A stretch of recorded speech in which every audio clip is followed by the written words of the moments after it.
হরে কৃষ্ণ ভক্তগণ, আপনাদের শ্রীচরণে কোটি কোটি ধন্যবাদ প্রণাম। ওম নমো ভগবতে বাসুদেবায়। কলিযুগে বহু ধর্ম, বহু প্রকার ধর্ম, তার মানুষের উদ্ধার হবে কি করে? মানুষের উদ্ধার হবে কোনো প্রকার, মানুষের কলিযুগের উদ্ধার করার কোনো উপায় নেই। ভগবান বলছেন সর্বধর্ম পরিত্যাজ্যং মামেকং শরণং ব্রজ। সমস্ত ধর্ম পরিত্যাগ করে যদি আমার শরণাপন্ন হন তাহলে অবশ্যই মানুষের উদ্ধার হবে। আর তা নাহলে পাঁচ মিশালি ধর্ম যদি কেউ গ্রহণ করেন, কলিযুগের মানুষ করছেন, তাদের উদ্ধার হবার কোনো পদ নেই। তাদের কোটি কোটি জন্ম নরকে আসতে হবে। মহাজন যেই পথ তাতে হবে অনুরত, পূর্বাপর করিয়া বিচার, সাধন শরণলীলা ইহাতে না করহেলা, কায় মনে করিয়া সুচার।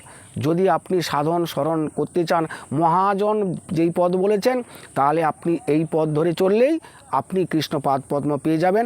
তাহলে কিন্তু অবশ্যই শান্তি পাবেন। তাহলে পাঁচ মিশালি ধর্মে কোনো জন্মে আপনি শান্তি পাবেন না, মুক্তিও পাবেন না। আপনাকে দুঃখময় সংসারে আসতেই হবে। হরে কৃষ্ণ।